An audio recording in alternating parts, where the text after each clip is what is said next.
llegó el momento de abrir una ventana al pasado y escuchar esos pasajes de la historia que marcaron el rumbo de nuestra sociedad. Deje que su imaginación vuele y que las ondas sonoras lo lleven de paseo por un inolvidable viaje por la historia.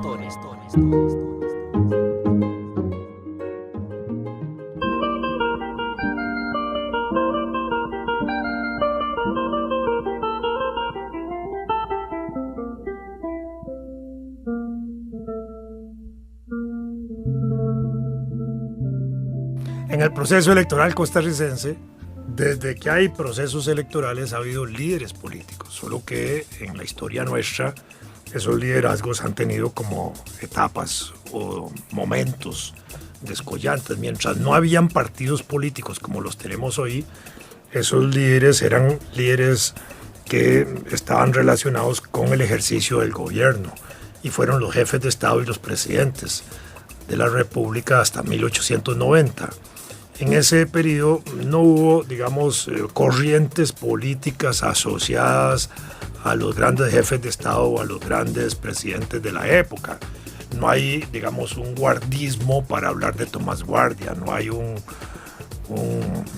morismo para hablar ni de Juan Rafael Mora Fernández ni de Juan Mora Porras. ¿Verdad? Existen ellos como caudillos, existe Braulio Carrillo, existe José María Castro Madrid, pero no hay un castrismo relacionado con ellos. Eran los grandes líderes que se imponían en una Costa Rica que permitía hacer casi una selección a dedo, casi a dedo, de esos grandes líderes políticos que condujeron el país. Es con el desarrollo de los partidos políticos que empiezan a aparecer los liderazgos que evolucionan hasta los liderazgos actuales.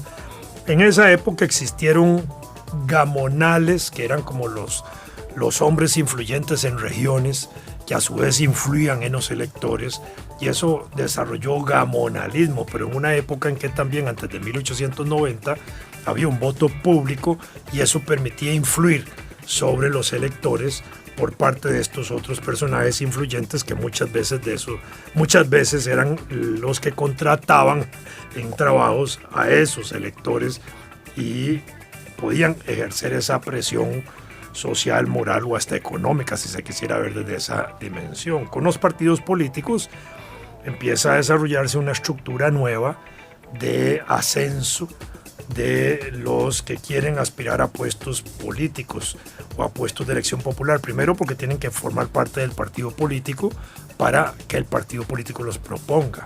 Ahí empiezan a desarrollarse ya partidos políticos. Ya a finales del siglo XIX empezaron a aparecer movimientos que tenían que ver con el desarrollo de esos partidos. El Partido Republicano, que fue uno de los partidos más importantes, obviamente, desarrolló alrededor de Máximo Fernández su figura principal, el fernandismo, que era la gente que seguía a Máximo Fernández, que fue candidato hasta las elecciones de 1914 y fue uno de los líderes políticos e influyentes más importantes de aquella época, sin que hubiera tenido oportunidad de ejercer la presidencia de la República. El rodriguismo para el periodo de 1890, pero fenece prácticamente con el cese de su gobierno.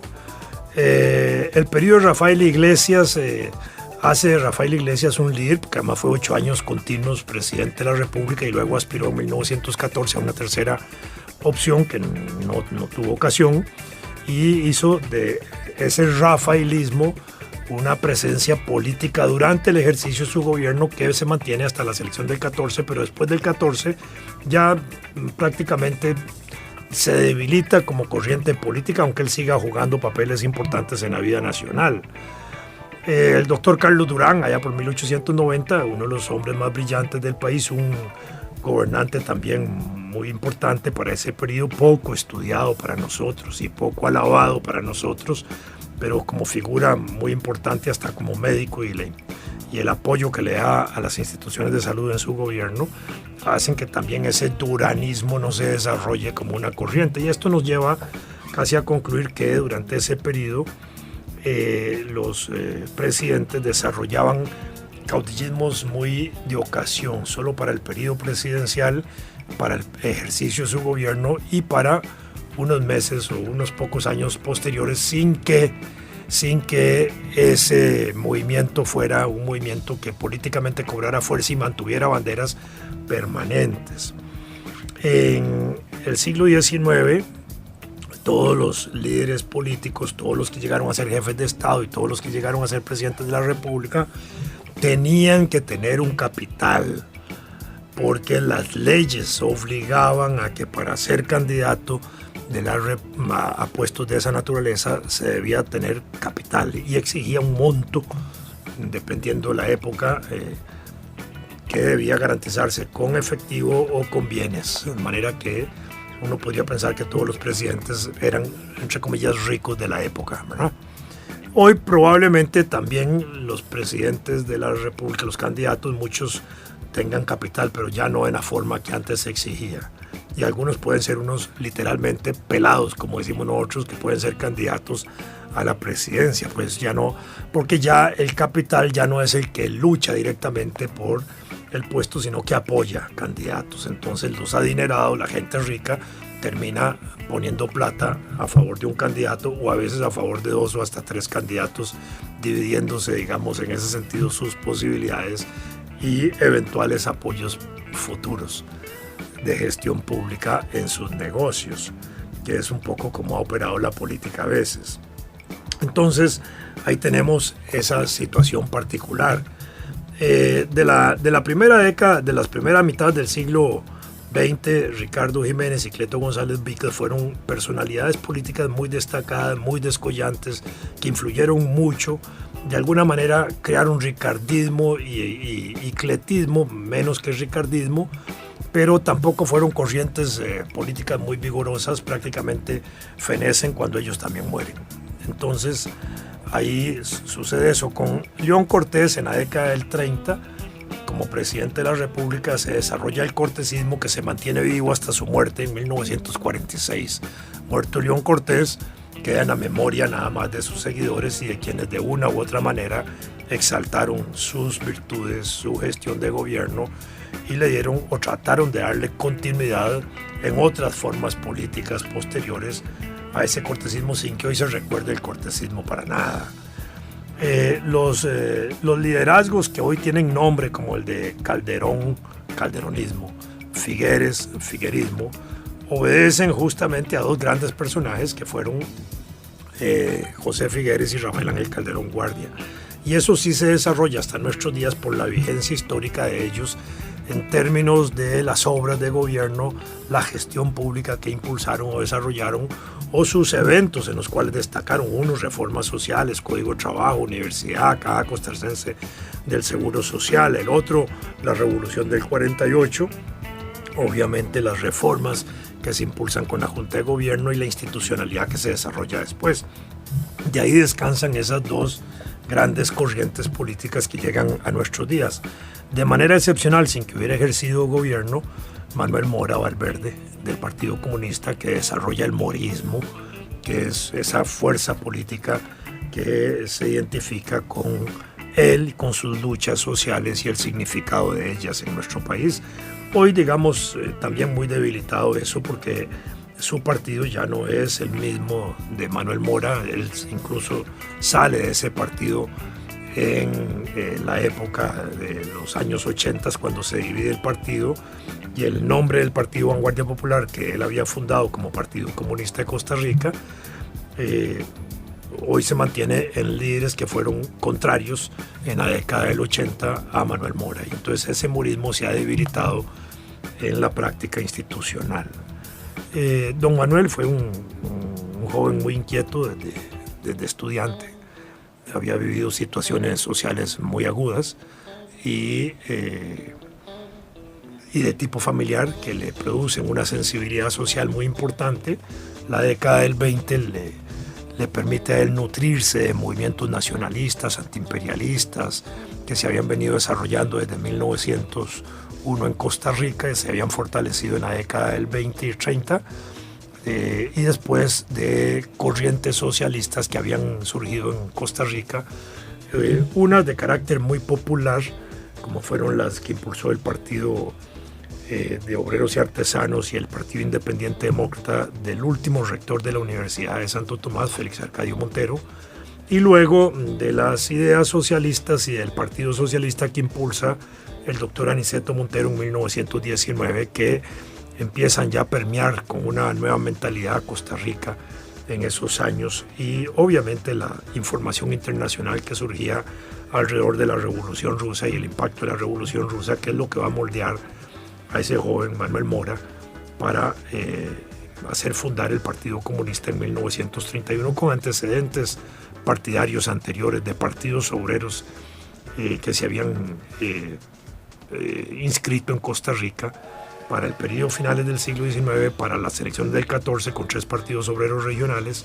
con el Partido Socialista de Aniceto Montero y con otros movimientos que se tratan de impulsar de esa naturaleza a finales de la propia década del 20 y que culminan con ese movimiento que él logra articular alrededor de la fundación del Partido Comunista en 1931, heredando también gente que venía participando en las luchas antiimperialistas y en otras formaciones políticas que se habían creado en Costa Rica como secciones de otros movimientos latinoamericanos, como la Alianza Popular Revolucionaria Americana, o APRA, que había fundado Víctor Raúl Aya de la Torre, en esos años dirigente estudiantil muy destacado en el continente, y que había creado una sección costarricense donde estuvieron Carmen Lira y otras personalidades como ellos, que después se unen con Manuel Mora para fundar el Partido Comunista. De ahí destacó Manuel Mora, que además era un brillante orador y un personaje estudioso de la realidad nacional y muy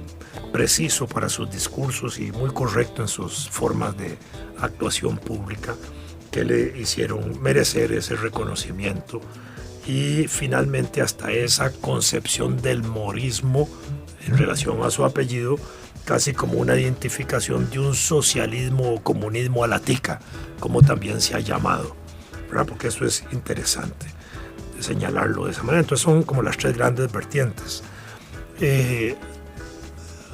Se decía la tica porque Manuel Mora, digamos, pensó siempre en la transformación socialista de Costa Rica dentro del proceso democrático institucional del país. Quienes hemos leído la obra de Manuel Mora, sus discursos, su obra política, etc., podemos señalar que Manuel Mora era un conocedor de los clásicos del marxismo-leninismo como fuente teórica de análisis, pero era poco dado a hacer citas de Carlos Marx o de Lenin o de Engels o algo así. Más bien él había leído textos de ellos, pero los había logrado traducir, digamos, en el lenguaje costarricense a su práctica política y a su discurso político. Esa es parte de su riqueza y por eso no es tan confrontativo ni amenazante al orden costarricense, porque él creía que se podía transformar la Costa Rica costarricense en un país de características socialistas dentro de el sistema democrático y dentro del proceso evolutivo por la participación política de su partido. Entonces, en ese sentido es que marca esa huella importante. Nunca acudió al expediente de la lucha armada, aun cuando estuvo fuera de la ley su partido, ni proscrito. Siempre trató de recuperar los espacios de la participación electoral legal. De manera que ese es parte de su mérito y eso es lo que lo hace como esa otra figura de ese trío político que es como el dominante en la vida institucional del país y que son como las patentes políticas actuales todavía. Figuerismo de don Pepe, calderonismo de Calderón Guardia y morismo de Manuel Mora Valverde. En la vida institucional del país, lo usual en la primera mitad del siglo XX y finales del siglo XIX fue que el Partido Republicano fuera dominante en la vida institucional. Por la estructura electoral del país, a finales del siglo XIX y principios del XX se permitía la reelección. Rafael Iglesias fue el último que pudo reelegirse de manera continua. Después fueron gobiernos alternos, donde iba cambiando el presidente de manera constante. Ascensión Esquivel, Cleto González, Ricardo Jiménez, Alfredo González Flores, la dictadura de Federico Tinoco, después hubo los gobiernos transitorios de Aguilar Barquero y el otro, y después Julio Acosta, después otra vez Ricardo, después Don Cleto, otra vez Ricardo, después León Cortés, Calderón Guardia y finalmente Teodoro Picado hasta la Guerra Civil del 48, y ahí se articula de nuevo el proceso electoral, ahora sí con nuevos procesos organizativos políticos que empiezan a surgir en la década del 40 y en la década del 50 particularmente, con exclusión de los comunistas después del 50. Entonces ahí había una alternabilidad realmente de gobierno y partidos en ese sentido de la primera década, de la primera mitad del siglo XX, que terminan técnicamente en ese periodo. Después, en la segunda mitad del siglo XX, otros partidos empiezan a hacer, digamos, la huella en el tránsito electoral.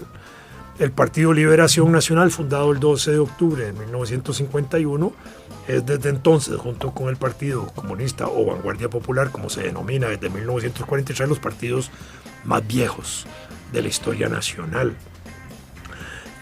Frente a Liberación Nacional, en el periodo 1950-1982, no se logra desarrollar un partido homogéneo, compacto, propio, sino que se van desarrollando fuerzas que se van aglutinando en coaliciones políticas, en grupos que se suman para enfrentar a Liberación. Así resultó el gobierno de Mario Echandi Jiménez, como una coalición de grupos y de fuerzas.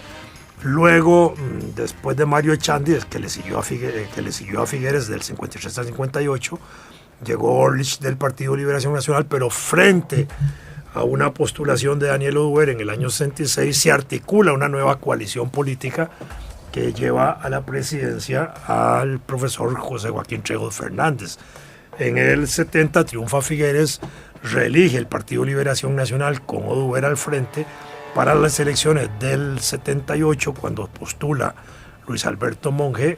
La oposición al figuerismo y al liberacionismo se aglutina otra vez en una coalición de varios partidos, donde ya venía el embrión de la socialdemocracia con el Partido Demócrata Cristiano y con otros movimientos que se identificaban con postulados social cristianos que constituyen la unidad, que es la que lleva a Rodrigo Carazo a la presidencia de la República, del 78 al 82, y después del 82 que Monge asume la presidencia de la República, que reelige con Óscar Arias en esa misma década.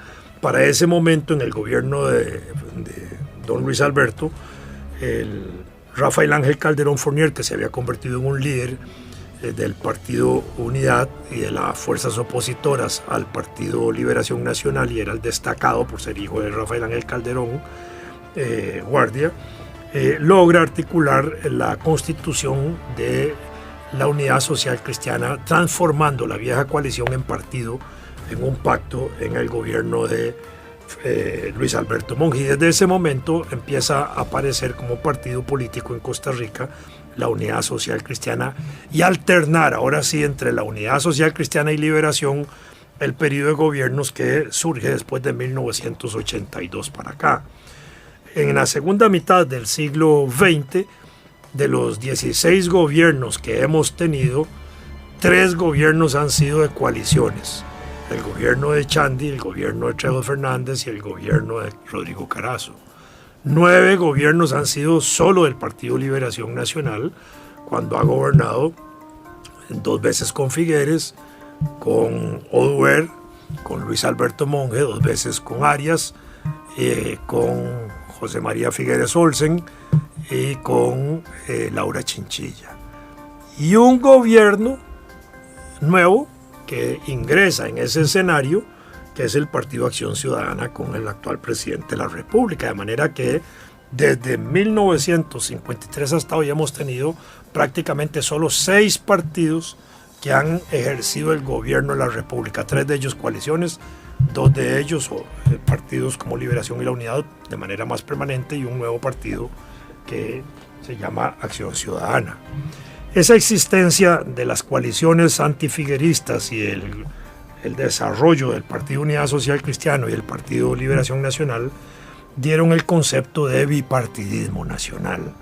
Y el bipartidismo uno lo puede apreciar entonces en doble dimensión, en los partidos que han gobernado del 82 para acá, solo Liberación y la Unidad, y ahora el PAC, y en la Asamblea Legislativa, porque esos dos partidos, principalmente Liberación y la Unidad, habían tenido mayoría parlamentaria de diputados hasta 1998, y eso les permitía hacer pactos legislativos que producían gobernabilidad importante en el país. Pero después de 1998 esa mayoría parlamentaria la perdieron, y desde 1953, cuando se eligen diputados bajo este esquema, ya se habían electo diputados para el 49-53, pero a partir del 53 los diputados empiezan a surgir con partidos múltiples. En el 53 solo dos partidos eligieron diputados, pero después en el 58 ya empiezan a aparecer otros diputados de otros partidos, y cada vez va creciendo más, entre 4, 5, 7, 6, 8, 9 partidos como tenemos ahora ha habido en Asamblea Legislativa, y eso han trabado un poco la toma de decisiones parlamentarias. Por eso se habla también del bipartidismo de estos dos grandes partidos, Liberación y la Unidad, en el periodo en que ellos dominaron más Poder Ejecutivo y Asamblea Legislativa. Sigue hablándose de bipartidismo hasta la elección del 14, cuando esos dos partidos alternaban en el poder. Pero ya no es el bipartidismo clásico tradicional legislativo, ya hay un multipartidismo legislativo. Para el periodo que estamos viviendo actualmente, tenemos que decir que hoy existe un tripartidismo gubernativo, cuando el PAC se ha colocado también dentro de esa lista de partidos gobernantes del Poder Ejecutivo. La inquietud, la pregunta es si el PAC se va a mantener como partido en posibilidad de reelegirse o de perder elecciones y volver a recuperar poder en el 22 o en el 26. Esa es una situación que no la podemos predecir ahora. Pero ya, partido que has gobernado es un partido que se queda en la historia electoral parlamentaria, con posibilidad de volver a discutir si vuelve a gobernar o no. Por ahora, el escenario del 2018 pareciera entonces verse con posibilidad de que Partido Liberación, Partido Unidad y el PAC, por ser partido gobernante, tengan la mayor opción de continuar en el gobierno. Si el PAC continúa, fortalece su posición histórica. Si pierde, no con eso se anula el partido, porque perfectamente un partido que ha gobernado hasta 2 veces la República perfectamente puede perder el gobierno, como sucedió en el periodo 70-74, que durante 8 años gobernó Liberación, perdió Liberación, asumió la unidad, después vuelve 8 años Liberación, pierde en ese caso la Unidad Social Cristiana, que ya existía como partido, asume la Unidad Social Cristiana, pierde, asume Liberación con José María, después hay 8 años de social cristianismo con Miguel Ángel y con Abel Pacheco, y la Unidad Social Cristiana no desaparece como partido, igual cuando durante el periodo 2006, 2010, 2014 Liberación se mantiene con Óscar Arias y Laura Chinchilla, y la Unidad Social Cristiana no desaparece como partido, de manera que no hay nada que diga en el proceso histórico que un partido que ha perdido 2 veces la elección, aun cuando ha sido partido gobernante, desaparezca. De manera que nadie puede asegurar que el PAC pueda desaparecer porque pueda llegar a perder su gobierno. Ni tampoco desaparecería, a mi modo de ver, el Partido Liberación Nacional si tampoco ganara las elecciones del 2018, porque ya ha habido periodos históricos como el periodo 1998-2002, donde estuvo 8 años fuera de gobierno y recuperó gobierno, y ahora se presenta como un partido con posibilidades de volver a gobernar. De manera que este es el escenario que uno debe entender para el proceso electoral costarricense actual, y que tiene las raíces históricas que hemos señalado en esa fuerza institucional que da la participación electoral en partidos que podemos agruparlos ahora sí en partidos tradicionales. Primero los viejos partidos, Liberación y Vanguardia Popular, que son los más viejos. La Unidad Social Cristiana entra dentro de ese partido porque ya es desde el 82 hasta ahora. Partidos tradicionales, porque han sido los que tradicionalmente han venido gobernando, Asamblea Legislativa o Poder Ejecutivo. Tenemos los partidos nuevos, que son aquellos que se inscriben por primera vez en un proceso electoral, pero una vez que se inscriben en un proceso electoral y siguen participando en otros procesos electorales tipo Frente Amplio, tipo Acción Ciudadana, ya no son nuevos, ya pasaron a ser partidos que tienen una edad electoral. Los nuevos siempre seguirán siendo aquellos partidos que por primera vez se inscriben. Y están aquellos partidos ad hoc o de ocasión, que son aquellos que se inscriben y desaparecen en esa elección. No volvieron a aparecer nunca más, no se volvieron a inscribir y ahí murieron. Entonces siempre vamos a tener un proceso electoral específico, particular, propio, con características muy propias de cada elección. Y podemos decir en ese sentido que cada proceso electoral es nuevo en Costa Rica, aunque participen partidos viejos, tradicionales o que han tenido varios procesos electorales. Y aunque dentro de esos mismos partidos se reproduzcan líderes de otros tiempos atrás, para esta elección siguen siendo para esta ocasión nuevos, como posibilidad nueva de gobernar, no porque sean de partidos viejos, sino porque el proceso electoral es nuevo en sí mismo. Y cada proceso electoral, pongámoslo ahora en una frase popular, es como apretar un jabón, no sabemos para dónde sale. Y en ese sentido es como enfrentamos un proceso electoral como el que se avecina en este 2018. Yo pienso en ese sentido que el proceso electoral del 2018 es comparativamente igual que todos los procesos anteriores, nuevo, aunque haya personajes políticos. Todos los que están sonando ahora son personajes que tienen trayectoria política, de partidos viejos, de partidos tradicionales, de partidos que han participado ya en procesos políticos anteriores. El PAC desde el 2002, 2006, 2010 y 2014, 4 campañas y ahora va para la quinta. El Frente Amplio 2006, 2010, 2014 y 2018 va para la 4ª campaña. Liberación va para la 10ª, la Unidad Social Cristiana va para la 7ª campaña que va. Es decir, son partidos que ya son viejos. El Libertario viene desde el 98. Igual, son partidos que ya tienen una trayectoria. No son partidos nuevos, aunque sus líderes sean de ese periodo. Para cada elección se presentan como nuevos ante el electorado, también porque hay un electorado nuevo. Y el electorado, igualmente que los partidos, uno puede considerarlo tradicional, viejo o nuevo. El nuevo elector es aquel que entra con 18 años por primera vez a votar. Y para las elecciones del 2018 vamos a tener como 200,000 resto de electores nuevos. Esos son los nuevos electores, pero que actúan sobre estructuras que son algunas viejas, pero que para ellos se presentan como nuevas también, porque es su primera opción de voto. Y esto es más o menos lo que uno debe considerar en una situación como la que se nos avecina. Los líderes del 2000 para acá son los mismos que están en el escenario político hoy, prácticamente. Y los candidatos principales son personajes que han empezado a irrumpir en el escenario político nacional desde la década del 80 hasta hoy. Por supuesto que en edades de atraer también a esa nueva generación costarricense que nace en el 90 y que va a ser votante nueva en este periodo, especialmente los que nacen en el año 1999-2000, que son los que cumplen 18 años a las elecciones del 2018, lo que también se llama en la jerga internacional los millennium. Pero esos son apenas una tercera parte del electorado. Otra tercera parte del electorado son los adultos mayores y la otra tercera parte es ese sándwich de gente que queda entre esos dos grupos.